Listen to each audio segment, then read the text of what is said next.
বিসমিল্লাহির রহমানির রহিম। আসসালামু আলাইকুম। Rajshahi college business studies group হতে তোমাদের স্বাগত জানাচ্ছি। আমি মোহাম্মদ ইমতাজ আলী, সহকারী অধ্যাপক, হিসাব বিজ্ঞান বিভাগ, রাজশাহী কলেজ। প্রিয় শিক্ষার্থী, আজ আমাদের আলোচ্য বিষয় হিসাব বিজ্ঞান প্রথম পত্র, অধ্যায় নাম্বার 9, আর্থিক অবস্থার বিবরণী। প্রিয় শিক্ষার্থী, তোমাদের নিঃসন্দেহে মনে আছে এই আর্থিক অবস্থার বিবরণীতে আমরা পরপর 6টি ক্লাস নিয়েছি। কখনো সৃজনশীল পদ্ধতিতে অঙ্ক করার চেষ্টা করেছি, কখনো আমরা পরিপূর্ণভাবে অঙ্ক করার চেষ্টা করেছি।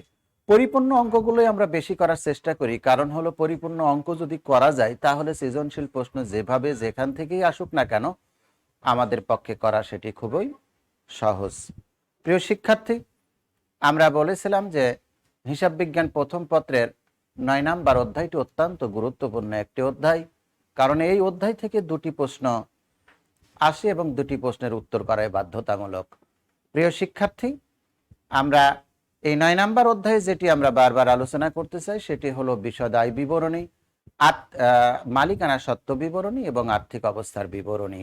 তোমাদের মনে আছে যে বিশদ আয় বিবরণী আমরা দুইভাবে তৈরি করতে পারি। একটি হলো সিঙ্গেল সার্ভিস, অর্থাৎ হলো সেবাধর্মী প্রতিষ্ঠানের, যেটিকে আমরা বলি single step of income statement, অর্থাৎ হলো এক ধাপ বিশিষ্ট আয় বিবরণী। অপরটি হলো আমাদের multiple step of income statement, অর্থাৎ হলো বহুধাপ বিশিষ্ট আয় বিবরণী। প্রিয় শিক্ষার্থী, আমরা যদি সেবাধর্মী প্রতিষ্ঠান না হয়ে ক্রয় বিক্রয়গুলো থেকে থাকে তাহলে আমরা সেটিকে মাল্টিপল স্টেপসে অঙ্ক করার চেষ্টা করব, কারণ এই স্টেপটা যদি আমরা একবার অভ্যস্ত হয়ে যাই এবং বারবার অনুশীলন করে থাকি তাহলে সৃজনশীল প্রশ্নগুলো যেভাবে আসুক না কেন, যেখান থেকে আসুক না কেন, অতি সহজে এবং সংক্ষেপে এবং সুন্দরভাবে সেটির আমরা সমাধান করতে পারব। প্রিয় শিক্ষার্থী, আমরা কথা না বাড়িয়ে চলে যাচ্ছি আজকের নির্ধারিত যে টপিক, যেটি বললাম আমরা ক্লাস নাম্বার আজকে 7, এবং এখান থেকে যেটি আমরা জানতে চাইব বিশদ আয় বিবরণী, অর্থাৎ multiple step of income statement. তার ভিত্তিতে আমরা মালিকানা সত্ত্ব নির্ণয় করব এবং আর্থিক অবস্থার বিবরণীও চেষ্টা করব। প্রিয় শিক্ষার্থী, তোমরা সামনে একটি অঙ্ক দেখতে পাচ্ছ। 31শে ডিসেম্বর 2020-এর একটি রেওয়া মিল দেওয়া আছে।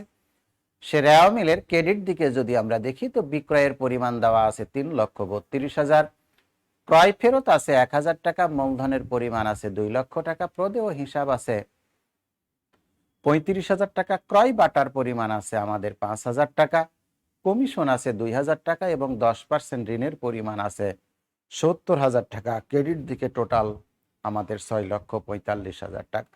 আমরা ডেবিট দিকে যদি যাই প্রিয় শিক্ষার্থী, তাহলে দেখতে পাই প্রারম্ভিক মজুত পণ্যের পরিমাণ 70,000 টাকা, ক্রয়ের পরিমাণ 2,52,000 টাকা, ভাড়ার পরিমাণ 25,000 টাকা, প্রাপ্য হিসাব 1,60,000 টাকা, বিক্রয় ফেরত আছে 1,000 টাকা, বিক্রয়ের বাটাও আছে আমাদের 4,000 টাকা, মজুরি ব্যাকেটে দেওয়া আছে, লক্ষ্য করে দেখো 10 মাস সমান 10,000 টাকা, বেতন আবার অপর পক্ষে দেওয়া আছে 15 মাসের 30,000 টাকা, বিজ্ঞাপনের পরিমাণ 18,000 টাকা এবং হাতে নগদের পরিমাণ আছে আমাদের 75,000 টাকা, টোটাল 6,45,000 টাকা।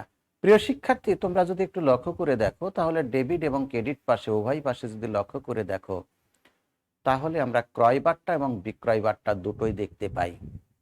এই ক্রয় বাট্টা এবং বিক্রয় বাট্টা স্পেসিফিক ভাবে যদি উল্লেখ থাকে, সুনির্দিষ্ট ভাবে যদি দেওয়া থাকে, তাহলে ক্রয় বাট্টাকে ক্রয় থেকে বাদ দিতে হবে, একইভাবে বিক্রয় বাট্টাকে বিক্রয় থেকে বাদ দিতে হবে। কিন্তু যদি ক্রয় এবং বিক্রয় বাদ দেওয়া শুধু বাট্টাটা লেখা থাকতো তখন আমরা সেটিকে মনে করতাম, ডেবিট দিকে যে বাট্টা লেখা থাকতো সেটি হতো প্রদত্ত বাট্টা এবং ক্রেডিট দিকে যদি বাট্টা দেওয়া থাকতো তাহলে সেটিকে আমরা ধরে নিতাম প্রাপ্ত বাট্টা। অর্থাৎ তখন সেটি আর ক্রয় বিক্রয়ের সঙ্গে না আসে, আমাদের পরিচালন আয় ব্যয় হিসেবে বা অপরিচালন আয় ব্যয় হিসেবে সেটিকে আমরা দেখিয়ে নেট লাভ বা নেট লসের পরিমাণ নির্ণয় করতাম। এরপরে আরেকটি জিনিস একটু লক্ষ্য করে দেখো তোমরা, মজুরি দেওয়া আছে 10 মাস সমান 10,000 টাকা, অর্থাৎ অঙ্ক যেহেতু আমরা করব 1 বছরের, কিন্তু মজুরি দেওয়া আছে 10 মাসের, অর্থাৎ 2 মাসের বকেয়া আছে। অপরদিকে বেতন দেওয়া আছে 15 মাসের 30,000 টাকা। আমরা অঙ্ক করি যদি 1 বছরে, অর্থাৎ 1 বছর জানি আমরা 12 মাস, তাহলে এখানে আমাদেরকে সমন্বয়ে কিছু বলুক আর নাই বলুক এখানে ধরে নিতে হবে যে 3 মাসের বেতনটা অগ্রিম প্রদান করা হয়েছে। প্রিয় শিক্ষার্থী, এইভাবে আমাদের বিষয়গুলো একটু লক্ষ্য করতে হবে। অপরদিকে যেটি আছে, ঋণের সুদ আছে 10% ঋণ আছে 70,000 টাকা। এই ঋণের উপর সমন্বয়ে যদি কিছু বলা না থাকে, তাহলে ঋণের উপর যে সুদটি হবে সেটিকে আমাদের একদিকে যেমন অপরিচালন ব্যয় হিসাবে আমরা ধার্য করব, অপরদিকে আমরা বকেয়া খরচ অর্থাৎ হলো সেটি চলতি দায় হিসেবে দেখাই দিব। অর্থাৎ আমরা যদি এই ঋণের সুদের জাবেদাটা করি তাহলে পাবো ঋণের সুদ ডেবিট এবং বকেয়া ঋণের সুদ ক্রেডিট। ঋণের সুদ যেটি ডেবিট, সেই ঋণের সুদটা চলে যাবে আমাদের অপরিচালন ব্যয় হিসাবে, বকেয়া ঋণের সুদ চলতি দায় হিসেবে চলে যাবে।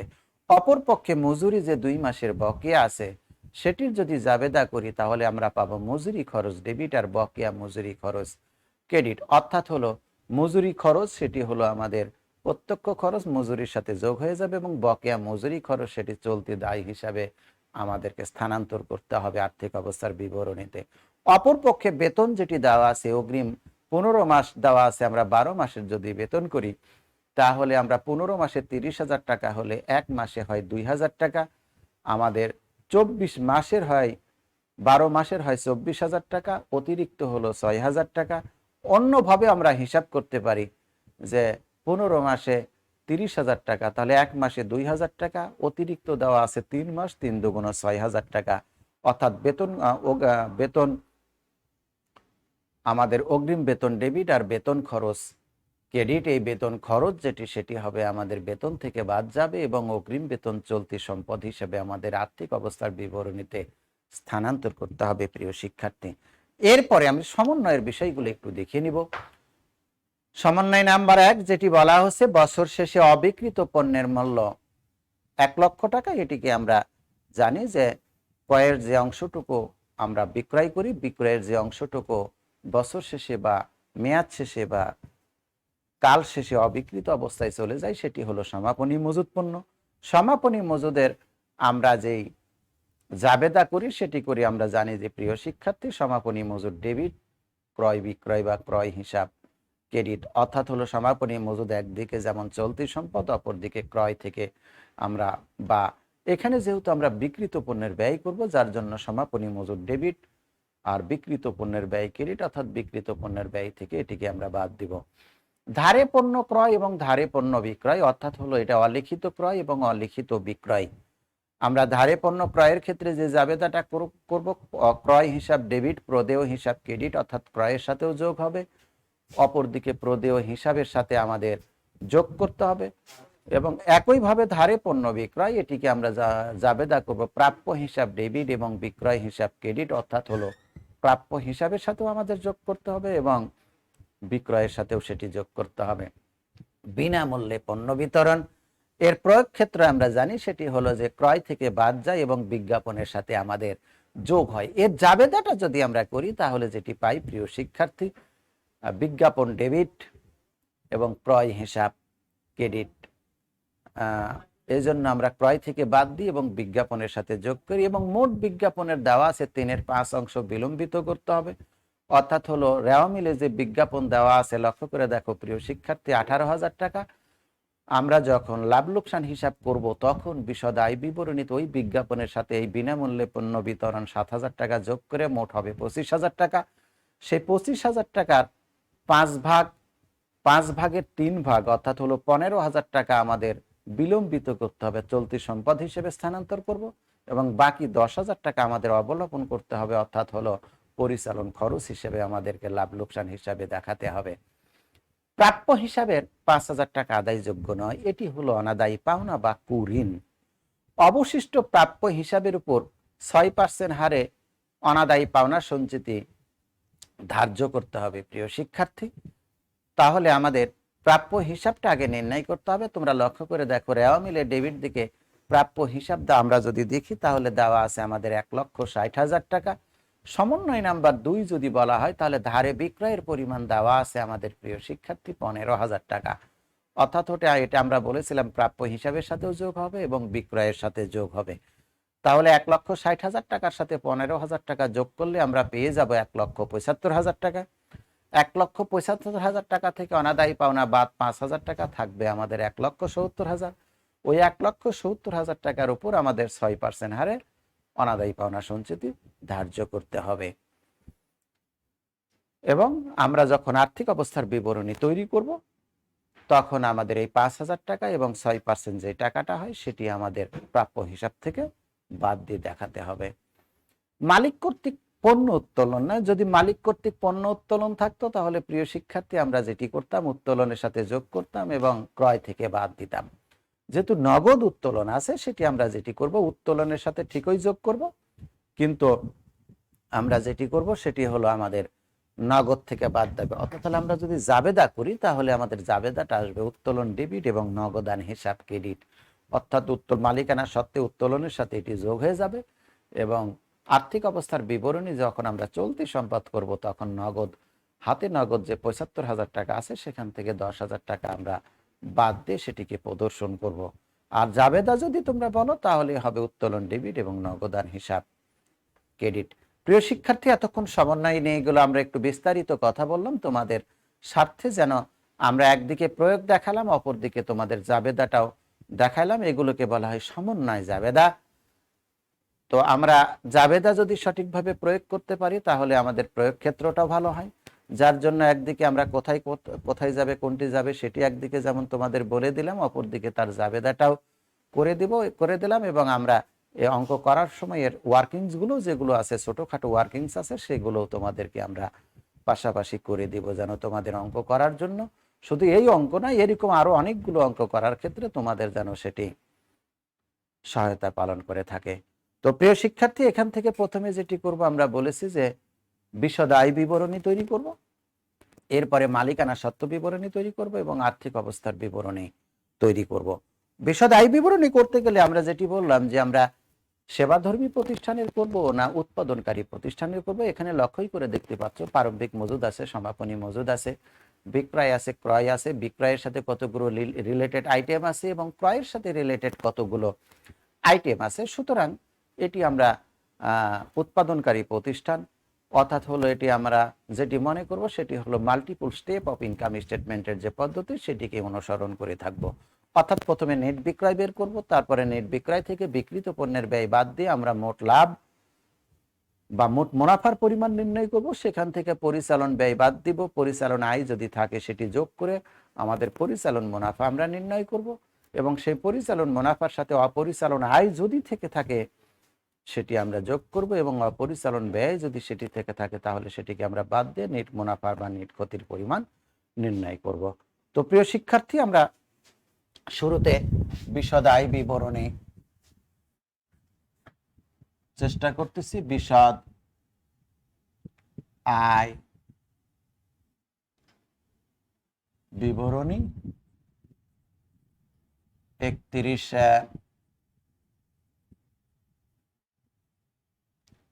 ডিসেম্বর 2020 সমাপ্ত বছরের জন্য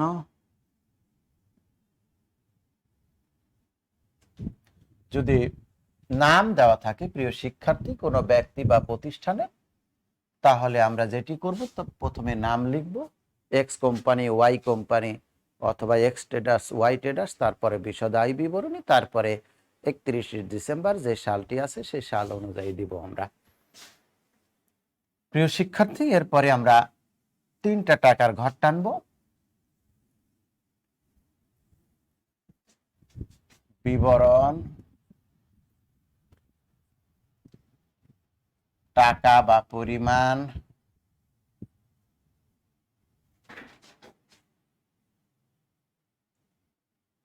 প্রথমে আমরা দিব বিক্রয়। প্রিয় শিক্ষার্থী, তোমরা যদি রেওয়া মিলের ডেবিট পার্শ্বে ক্রেডিট পার্শ্বে দেখো তাহলে রেওয়া মিলের ক্রেডিট পার্শ্বে বিক্রয়ের পরিমাণ আমরা দেখতে পাই 3,32,000।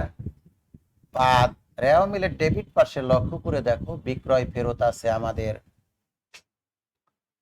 1,000 টাকা, বাদ দিলে পাই 3,31,000। আবার রেওয়া মিলের ডেবিট পাশে আছে দেখো বিক্রয় পাট্টা আমাদের দেওয়া আছে 4,000 টাকা, বাদ দিলে আমরা পাই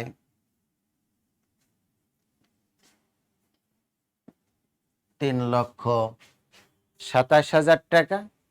আমার রেওয়া মিলের কাজ শেষ। এখন যদি আমরা প্রিয় শিক্ষার্থী সমন্বয় নাম্বার 2-এ যাই, তাহলে লক্ষ্য করে দেখো ধারে বিক্রয়ের পরিমাণ আছে বা অলিখিত বিক্রয় আছে 15,000 টাকা, যেটি বলেছিলাম ধারে বিক্রয় যখন আমরা বিক্রয় নির্ণয় করব তখন বিক্রয়ের সাথে যোগ হবে এবং প্রাপ্য হিসাবের সাথেও যোগ হয়ে যাবে। যোগ অলিখিত বিক্রয় যেটি আছে আমাদের 15,000, 5 7 12 2 হাতে 1 2 2 4 3। প্রিয় শিক্ষার্থী লক্ষ্য করে দেখো আমরা নেট বিক্রয় পেয়ে গেছি 3,42,000 টাকা। আমরা নেট বিক্রয় পেলাম। এখন যেটি আমরা করব বাদ বিক্রিত পণ্যের ব্যয়।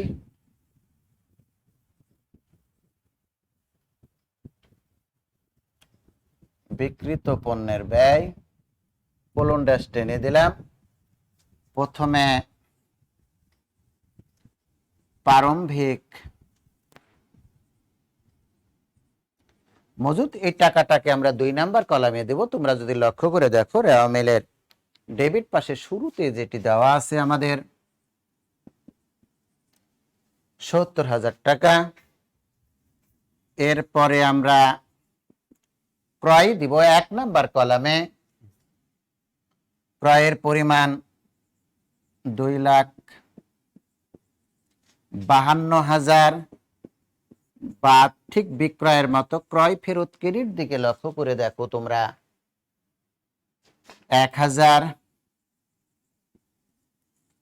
থাকবে 2,51,000 বা ক্রয় বাট্টা। প্রিয় শিক্ষার্থী ক্রেডিট দিকে যদি দেখি তাহলে আমরা পাই 5,000, বাদ দিলে পাই 2,46,000 টাকা। অর্থাৎ তোমরা যেটি লক্ষ্য করে দেখো যে আমাদের ক্রয় থেকে প্রথমে ক্রয় ফেরত এবং ক্রয় বাট্টা বাদ দিলাম।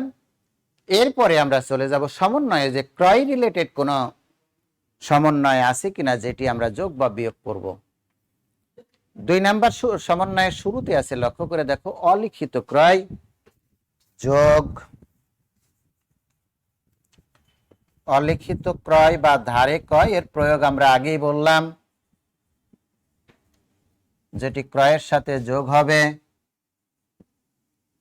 এবং প্রদেয় হিসাবের সাথে যোগ হবে। লক্ষ্য করে দেখো প্রিয় শিক্ষার্থী 2,52,000 থেকে ক্রয় ফেরত 1,000 বাদ দিলে 2,51,000, ক্রয় বাট্টা 5,000 টাকা বাদ দিলে আমরা পেয়ে যাই 2,46,000। তার সঙ্গে অলিখিত ক্রয় বা ধারে ক্রয় 10,000 টাকা যোগ করলে আমরা পেয়ে গেলাম 2,56,000 টাকা। এরপরে যদি আমরা 3 নাম্বার আইটেম দেখি তাহলে লক্ষ্য করে বিনামূল্যে পণ্য বিতরণ, যেটির প্রয়োগ আমরা জানি। বিনামূল্যে পণ্য বিতরণ একদিকে যেমন ক্রয়তে আমাদের ক্রয় থেকে বাদ যাবে, অপরদিকে বিজ্ঞাপনের সাথে আমাদের যোগ করতে হবে। বাদ বিনামূল্যে পণ্য বিতরণ 7,000। তাহলে আমরা পেয়ে যাব 2,56,000 থেকে যদি 7 বাদ দিই তাহলে পেয়ে যাব 7,000 টাকা বাদ দিলে 2,49,000 টাকা। এটি পেলাম আমরা নেট ক্রয়। প্রিয় শিক্ষার্থী আমরা বিক্রিত পণ্যের ব্যয়ের যে ফর্মুলাটা জানি সেটি হলো আমাদের প্রারম্ভিক মজুদ যোগ নেট ক্রয় যোগ প্রত্যক্ষ খরচ বাদ সমাপনী মজুদ। আমি আবারও বলি, প্রারম্ভিক মজুদ যোগ নেট ক্রয়, প্রারম্ভিক মজুদ যোগ নেট ক্রয় যোগ প্রত্যক্ষ খরচ বাদ সমাপনী মজুদ। আমরা প্রারম্ভিক মজুদ দিয়ে দিয়েছি 70,000 টাকা। নেট ক্রয়ের জন্য ক্রয় থেকে ক্রয় ফেরত বাদ দিলাম, ক্রয় বাট্টা বাদ দিয়েছি, অলিখিত ক্রয় যোগ করেছি এবং বিনামূল্যে পণ্য বিতরণটাকে আমরা বাদ দিয়ে নেট ক্রয় পেয়ে গেছি 2,49,000 টাকা। এখন প্রত্যক্ষ খরচের মধ্যে রেওয়া মিলে যদি আমরা একটি আইটেম আছে সেটি যদি দেখি, সেটি হলো মজুরি। এই মজুরি যদি আমরা করে থাকি, মজুরি 1 নাম্বার কলামে দিব 10,000 টাকা। প্রিয় শিক্ষার্থী, 10,000 টাকা আমরা দিয়ে দিলাম। লক্ষ্য করতে হবে এখানে লেখা আছে মজুরি আমরা 1 নাম্বার কলামে কেন দিলাম, কারণ ওয়ার্কিংসে ওখানে বলা আছে 10 মাসের জন্য মজুরি দেওয়া আছে 10,000 টাকা। আমরা তো অঙ্ক করব সারা বছর অর্থাৎ 12 মাসের, তাহলে 10 মাসে 10,000 টাকা হলে আমরা জানি যে 12 মাসে 12,000 টাকা হয়। অর্থাৎ এটাকে বের করার সহজ বুদ্ধিটা হলো যত মাস আছে ওই টাকাকে তত মাস দ্বারা ভাগ করে 1 মাসে রূপান্তর করা, যত মাসের অগ্রিম বা বকেয়া হবে 1 মাস বা 2 মাস বা 3 মাস বা 4 মাস যাই হোক তত মাস দ্বারা গুণ করা। তাহলে যোগ বকেয়া মজুরি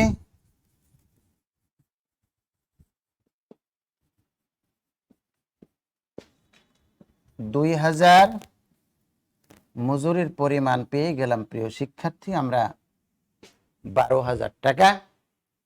এখন লক্ষ্য করে দেখো আমাদের প্রারম্ভিক মজুরি হলো মজুদ হলো 70,000 টাকা। নেট ক্রয়ের পরিমাণ বের করেছি আমরা 2,49,000 টাকা এবং প্রত্যক্ষ খরচ অর্থাৎ মজুরির পরিমাণ আছে আমাদের 12,000 টাকা। আর কোনো প্রত্যক্ষ খরচ নেই, যার জন্য আমরা দিতে পারলাম না। এখন এই তিনটি আমরা যোগ করে যদি পাই 3 শূন্য 2 আর 9 11 1 হাতে 1 7 একে 8 4 12 1 13 3 হাতে 1 1 আর 2 3, অর্থাৎ হলো আমরা যদি 70,000 যোগ 2,49,000 যোগ 12,000 এই তিনটি আইটেম যোগ করি তাহলে পেয়ে যাব 3,31,000 টাকা। বাদ সমাপনে মজুদ পণ্য যেটি সমন্বয়ের 1 নম্বরে দেওয়া আছে প্রিয় শিক্ষার্থী।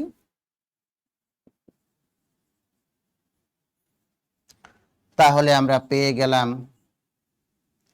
2,31,000 টাকা। অর্থাৎ আমরা যেটি বলেছিলাম আমাদের নেট বিক্রয় পেয়েছি আমরা 3,42,000 টাকা। বিক্রিত পণ্যের ব্যয় আমরা বের করতে পারলাম 2,31,000 টাকা। এই বিক্রিত পণ্যের ব্যয়টি আমরা আবারও একটু বলি, স্মরণ করাই দিই তোমাদের। প্রারম্ভিক মজুদ যোগ নেট ক্রয় যোগ প্রত্যক্ষ খরচ বা সমাপনী মজুদ। প্রারম্ভিক মজুদ যোগ নেট ক্রয় যোগ প্রত্যক্ষ খরচ মাইনাস সমাপনী মজুদ, এই দিয়ে আমরা বিক্রিত পণ্যের ব্যয় পেলাম 2,31,000। উপরে আছে আমাদের নেট বিক্রয় 3,42,000। 3,42,000 থেকে যদি 2,31,000 2 থেকে 1 বাদ দিলে 1, 4 থেকে 3 বাদ দিলে 1 এবং 3 থেকে 1 বাদ দিলেও 1, অর্থাৎ হলো মোট লাভের পরিমাণ আমরা পেয়ে গেলাম প্রিয় শিক্ষার্থী 1,11,000 টাকা। সেটি হলো আমাদের মোট লাভের পরিমাণ। অর্থাৎ আমরা বিশদ আয় বিবরণের যে প্রক্রিয়াটুকু জানি সেটি হলো আমাদের যেটি করতে হয় সেটি আগে নেট বিক্রয় থেকে বিক্রিত পণ্যের ব্যয় বাদ দিলে আমরা পেয়ে যাব মোট লাভের পরিমাণ। মোট লাভের পরিমাণ আমরা পেয়ে গেছি। পাশে আবার আমরা যদি ঘরটা নিই, টাকার ঘর 3টে,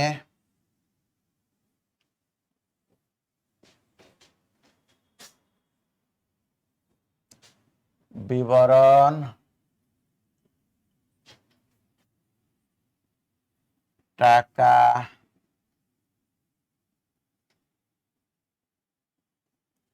টাকা, মোট লাভটাকে আমরা একটু দেখানোর জন্য নিয়ে আসলাম। আবার মোট লাভ পেলাম আমরা 1,11,000 বাদ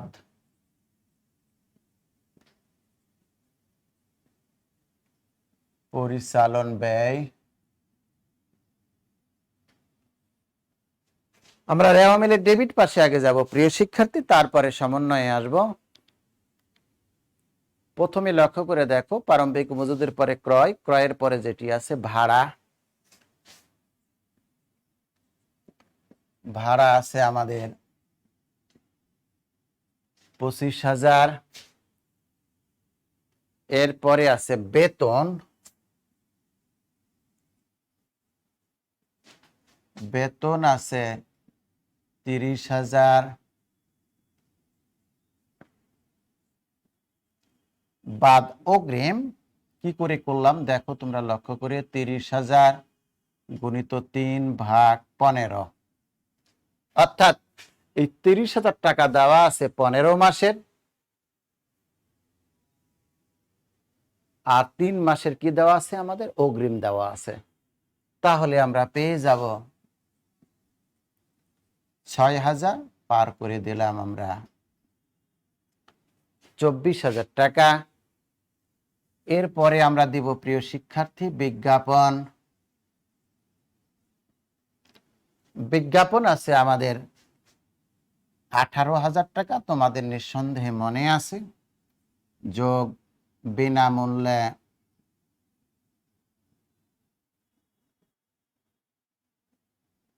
পণ্য বিতরণ 7,000 টাকা, সমন্বয় নাম্বার 3-এ আছে, যোগ করলে আমরা পেয়ে যাব 25,000 টাকা। এরপরে এর একটা অংশ আছে প্রিয় শিক্ষার্থী, লক্ষ্য করে দেখো, বাদ বিলম্বিত বিজ্ঞাপন,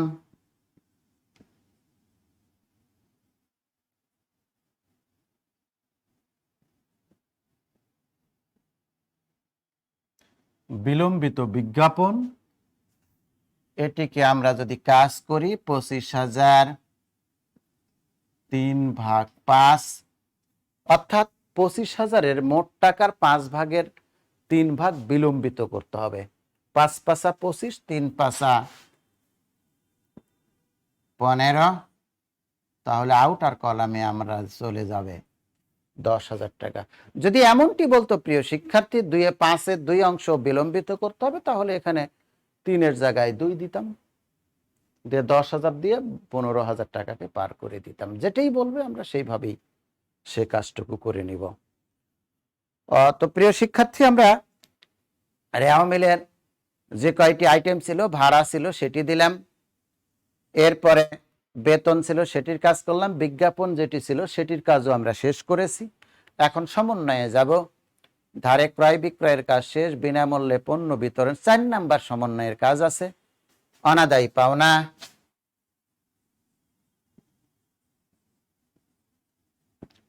অনাদায়ী পাওনা আছে প্রিয় শিক্ষার্থী,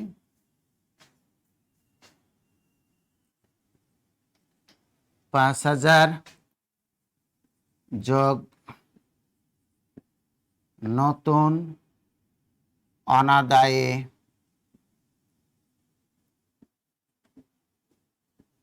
পাওনা সঞ্চিতি, এটা তোমরা চাইলে একটু লিখে নিতে পারো, টিকা নং 1। আমরা নিচে করে একটু দেখা দিচ্ছি অনাদায়ী পাওনাটা আমরা কিভাবে বের করব প্রিয় শিক্ষার্থী। প্রাপ্য হিসাব, এটা টিকা আকারে দিচ্ছি তোমাদের, প্রাপ্য হিসাব দেওয়া আছে 1,60,000 যোগ ধারে বিক্রয় 15,000, এটা তোমরা অন্য পাতায় করবা, 1,75,000 বাদ অনাদায়ী পাওনা 5,000, থাকলো 1,70,000, অতএব অনাদায়ী পাওনা সঞ্চিতি হবে 1,70,000 গুণিত 6%, আমাদের যেটি আসে প্রিয় শিক্ষার্থী 1,70,000 গুণিত 6% সমান 10,200 টাকা।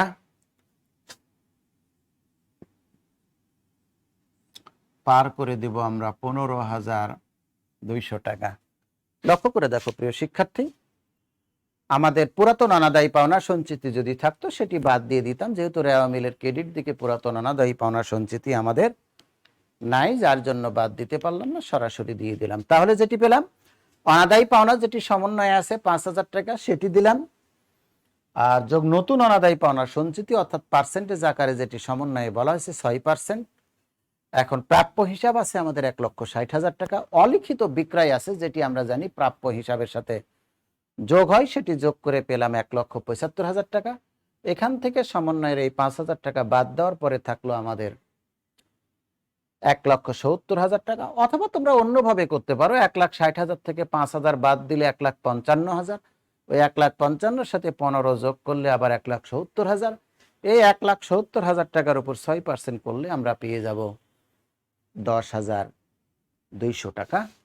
আমরা পরিচালন ব্যয় যতটুকু ছিল সবগুলো আমরা দিয়ে দিলাম, দিয়ে পরিচালন ব্যয় যদি আমরা যোগ করি 200, 5 আর 5 5 10 আর 14, 4 হাতে 1, 3 আর 2 5, 6 1 7। প্রিয় শিক্ষার্থী, পরিচালন ব্যয় আমরা পেয়ে গেলাম 74,200 টাকা।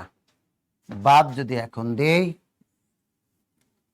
800 হাতে 1, 5 আছে কয় 11, 6 হাতে 1, 8 আছে কয় 11,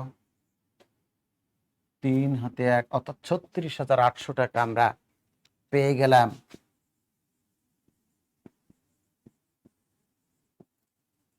পরিচালন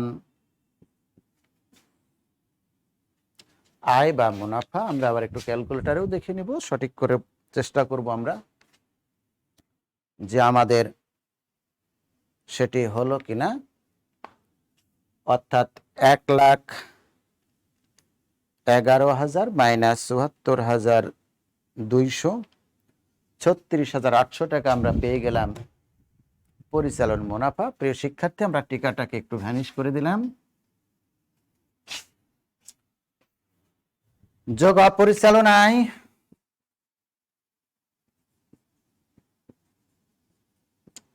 অপরিচালন আয়,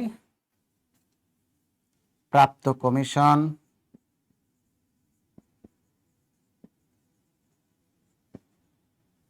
তোমরা লক্ষ্য করে দেখো রেওয়া মিলের ক্রেডিট দিকে দেওয়া আছে আমাদের 2,000 টাকা।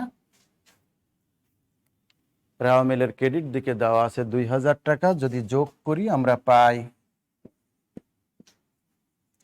38,800 টাকা। বাদ অপরিচালন ব্যয়,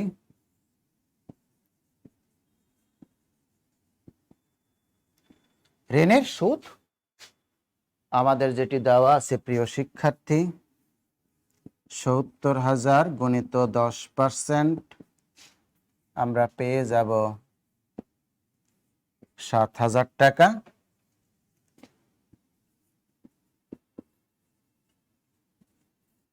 আমরা নেট মুনাফা পেয়ে গেছি প্রিয় শিক্ষার্থী 31,800 টাকা। আমরা যেটা বলতে চাই, আমরা একটা পূর্ণাঙ্গ বিশদ আয় বিবরণী করে দেখালাম তোমাদের। অর্থাৎ যেখানে নিট বিক্রয় আছে, যেখানে বিক্রিত পণ্যের ব্যয় আছে, নিট ক্রয় আছে, পরিচালন ব্যয় আছে, অপরিচালন আয় এবং অপরিচালন ব্যয় দুটোই আছে আমাদের। সেই দৃষ্টিতে আমরা দেখলাম যে আমরা এখন প্রশ্নটা হলো এরই আলোকে যদি সৃজনশীল প্রশ্ন চাইতো, তাহলে সৃজনশীল প্রশ্ন যদি 4 মার্কের চাই প্রিয় শিক্ষার্থী, এত বড় বিশদ আয় বিবরণী কখনোই চাইবে না। হয়তো তোমাকে বলবে মোট লাভের পরিমাণ নির্ণয় করো, অথবা বলবে মোট লাভের পরিমাণ দেওয়াই আছে, বলা হবে যে নেট লাভের পরিমাণ তুমি তৈরি করো। অর্থাৎ আমরা যেটা বারবার বলার চেষ্টা করি, একটি পূর্ণাঙ্গ অঙ্ক যদি আমরা করতে পারি তাহলে বিশদ আয় বিবরণী অর্থাৎ হলো যে পূর্ণাঙ্গ অঙ্ক থেকে সৃজনশীল প্রশ্ন যেভাবেই আসুক না কেন সেটি করা আমাদের পক্ষে অনেক সহজ। যেমন আমরা প্রাপ্য হিসাবের উপর নতুন সঞ্চিতি তৈরি করলাম, বলতে পারি 2 মার্কের জন্য যে নেট প্রাপ্য হিসাবের পরিমাণ নির্ণয় করো। তো প্রিয় শিক্ষার্থী, আমরা বিশদ আয় বিবরণী করে দেখালাম যে আমাদের নেট লাভের পরিমাণ চলে আসলো 31,800 টাকা। এখন আমরা মালিকানা সত্ত্ব বিবরণী তৈরি করে দেখব যে কি অবস্থা বা কত কি পরিমাণ আমরা পাই। মালিকানা সত্ত্ব বিবরণী এখন আমরা তৈরি করব প্রিয় শিক্ষার্থী।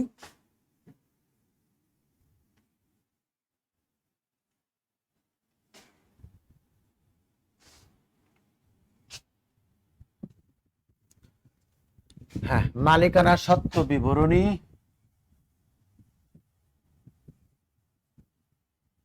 কানা সত্ত্ব বিবরণী, এটিতে আমরা দুটো টাকার ঘর টানলেই হবে আমাদের।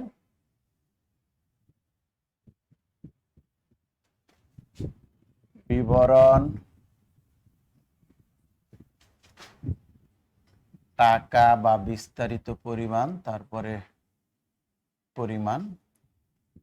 প্রথমে আমরা জানি মূলধন। প্রিয় শিক্ষার্থী, যেটি রেওয়া মিলের ক্রেডিট দিকে দেওয়া আছে, তোমরা লক্ষ্য করে দেখো 2 লাখ যোগ নেট লাভ, যেটা এই মাত্র পেলাম আমরা 31,800। যদি যোগ করি তাহলে আমরা পাই 2,31,800 বাদ উত্তোলন, যেটি আমরা একটু যদি দেখি প্রিয় শিক্ষার্থী, রেওয়া মিলের ডেবিট দিকে নেই, তবে সমন্বয়ের 5 নম্বরে যেটি আছে উত্তোলন আছে আমাদের 10,000 টাকা। তাহলে আমরা পেয়ে গেলাম 2,21,800 টাকা। এটি হলো মালিকানা সত্ত্বের পরিমাণ।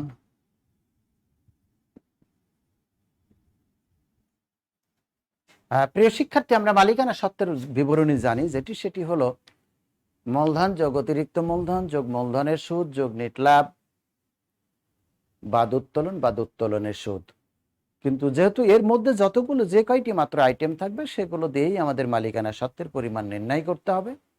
আমরা যদি অঙ্কে দেখি তাহলে যেটি পাই, মূলধন দেওয়া আছে সেটি পেলাম, নেট লাভ যেটি আমরা বিশদ আয় বিবরণী থেকে বের করলাম সেটিকে দিলাম, এবং উত্তোলন সেটি রেওয়া মিলেও দেওয়া থাকতে পারে এবং সমন্বয়ে দেওয়া থাকতে পারে।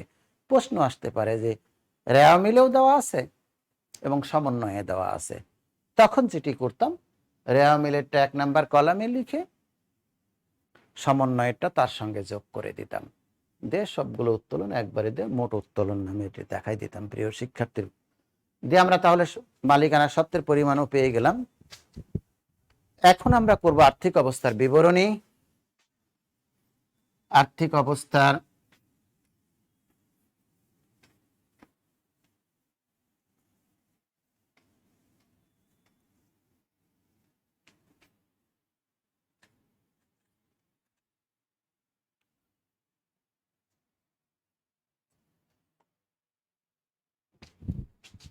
আর্থিক অবস্থার বিবরণী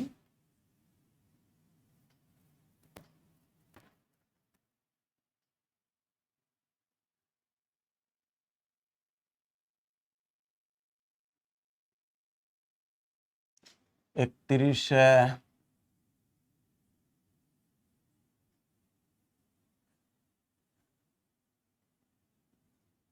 2020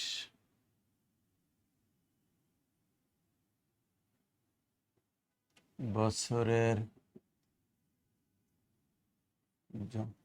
জন্য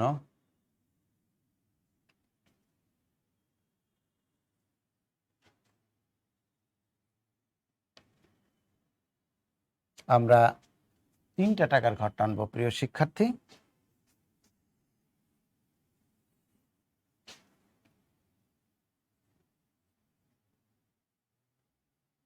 সম্পত্তির পরিমাণ টাকা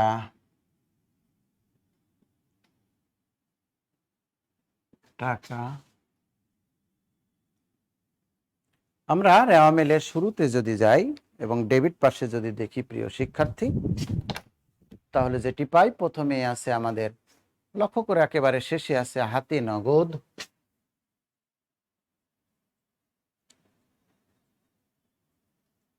$৭৫,০০০। এটিকে আমরা 2 নাম্বার কলামে দিলাম না কেন? আমরা এই জন্যই দিলাম না, লক্ষ্য করে দেখো 5 নাম্বার কলামে উত্তোলন আছে, 5 নাম্বার সমন্বয় বাদ উত্তোলন 10,000 পার করে দিলাম আমরা 65,000 টাকা। এরপরে আমরা প্রাপ্য হিসাব দেব প্রিয় শিক্ষার্থী,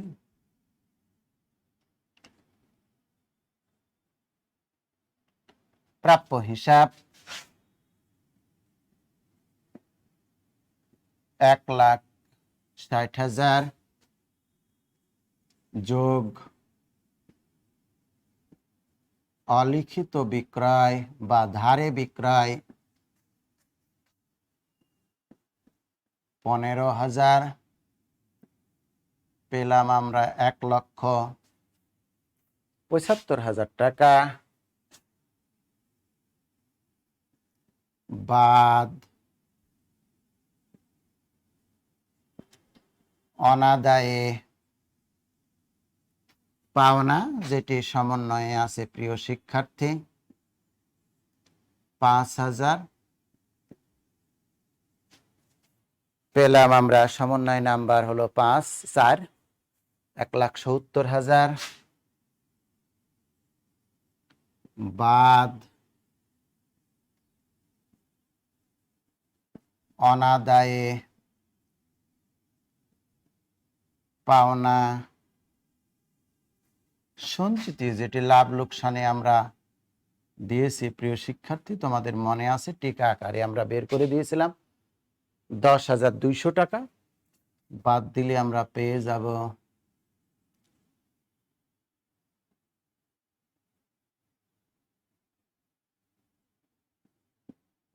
1,59,800 টাকা। আমরা এটা একটু দেখে নিব, 1,70,000 মাইনাস 10,200, 1,59,800 টাকা। এরপরে আমরা প্রারম্ভিক হাতে নগদ দিলাম, প্রাপ্য হিসাব দিলাম, অগ্রিম বেতন একটি আছে প্রিয় শিক্ষার্থী, অগ্রিম বেতন যেটি আমরা দেখাইছিলাম তোমাদের মনে আছে 6,000 টাকা। আমরা রেওয়া মিলের ডেবিট পাশে যে সকল আইটেমগুলো ছিল সেগুলো কমপ্লিট করেছি। এখন আমরা যেটি যাব সমন্বয়ে যাওয়ার চেষ্টা করব প্রিয় শিক্ষার্থী। 1 নাম্বার সমন্বয়ে দেখো সমাপনী মজুদ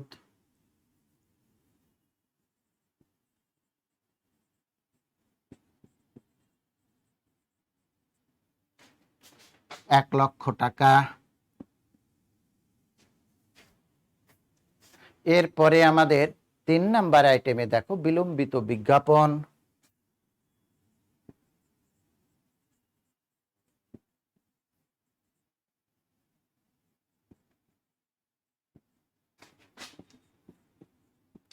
তিনের 5 অংশ, যেটা আমরা লাভ লোকসানে বাদ দিয়েছিলাম 15,000 টাকা, সেই 15,000 টাকা।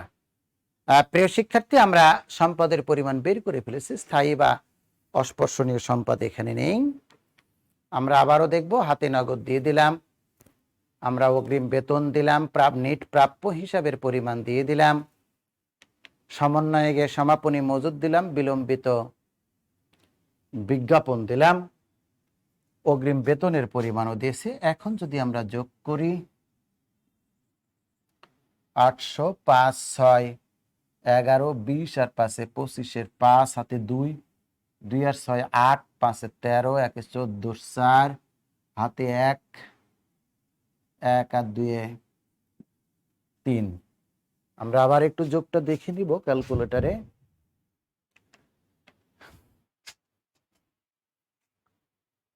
যোগ 1,21,000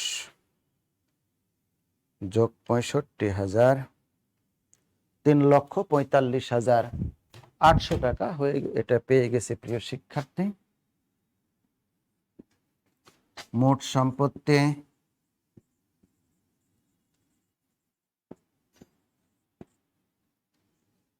মোট সম্পত্তির পরিমাণ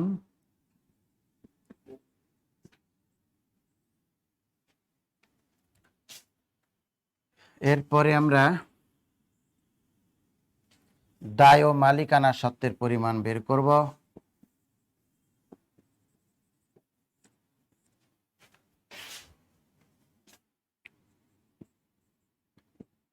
দায় ও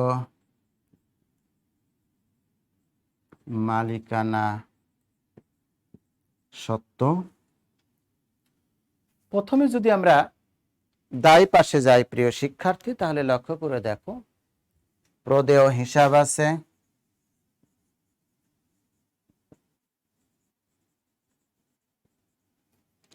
$35,000 যোগ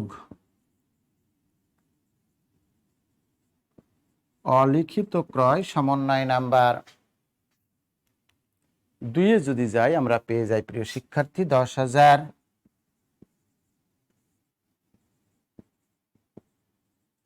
পেয়ে যাব 45,000। এরপর আমরা ঋণের বকেয়া সুদ আছে একটা প্রিয় শিক্ষার্থী, ঋণের বকেয়া সুদ আমরা জানি লাভ লোকসানে অপরিচালন ব্যয় হিসেবে দিয়েছিলাম আমরা 7,000 টাকা। আরেকটা আছে আমাদের প্রিয় শিক্ষার্থী বকেয়া মজুরি,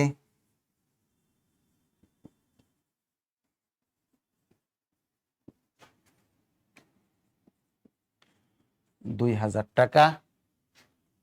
আমরা বকেয়া মজুরি দিলাম, ঋণের সুদ দিলাম, প্রদেয় হিসাব দিলাম, সমন্বয়ে আর কিছু নেই। এখন যদি যোগ করি তাহলে আমরা পেয়ে যাব 5, 7, 12 আর 10, 14, 4 হাতে 1 আর 4, 5 অর্থাৎ 54,000 টাকা। এরপরে 10% ঋণ যদি আমরা দেখাই,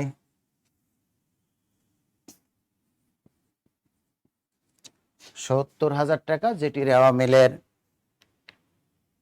ক্রেডিট দিকে দেওয়া আছে।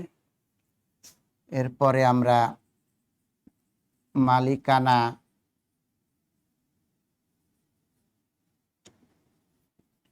সত্ত্বের পরিমাণ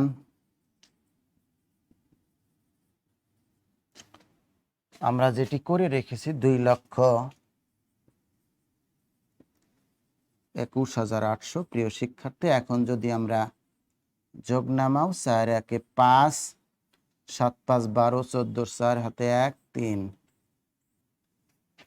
আমরা পেয়ে গেলাম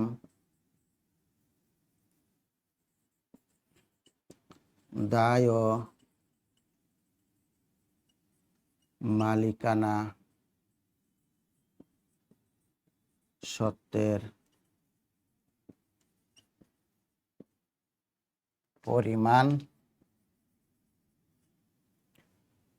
হ্যাঁ প্রিয় শিক্ষার্থী, আমাদের পূর্ণাঙ্গ একটি আর্থিক অবস্থার বিবরণীও আমরা তৈরি করে ফেলেছি। তোমরা যদি আবার একটু দেখে নাও তাহলে আমরা শুরু থেকে যেটি হয়, আমরা নেট বিক্রয় যখন তৈরি করলাম প্রিয় শিক্ষার্থী, তোমাদের মনে আছে যে বিক্রয় 3,32,000 থেকে বিক্রয় ফেরত 1,000 এবং বিক্রয় বাট্টা 4,000 বাদ দিয়ে অলিখিত বিক্রয় আমরা যোগ করলাম 15,000। আমরা নেট বিক্রয় পরিমাণ পেয়ে গেছিলাম 3,42,000 টাকা। আমরা প্রারম্ভিক মজুত দিলাম, নেট ক্রয় করার সময় ক্রয় থেকে ক্রয় ফেরত 1,000, ক্রয় বাট্টা 5,000 এবং বিনামূল্যে পণ্য বিতরণ আমাদের 7,000 টাকা বাদ দিয়ে অলিখিত ক্রয় আমরা যোগ করেছিলাম 10,000 টাকা, পেয়ে গেছিলাম নেট ক্রয়ের পরিমাণ 2,49,000 টাকা। এবং প্রত্যক্ষ খরচ হিসেবে মজুরি 10,000-এর সাথে আরও 2,000 যোগ করে 12,000 টাকা যোগ করে প্রারম্ভিক মজুদ যোগ নিট ক্রয় যোগ প্রত্যক্ষ খরচ 12,000 অর্থাৎ 70,000 যোগ 2,49,000 যোগ 12,000 আমরা পেয়ে গেছিলাম 3,31,000। এই 3,31,000 টাকা থেকে সমাপনী মজুদ যদি 1,000 টাকা আমরা বাদ দিই, 1 লক্ষ টাকা বাদ দিই, পেয়ে গেছিলাম 2,31,000 টাকা বিক্রিত পণ্যের ব্যয়।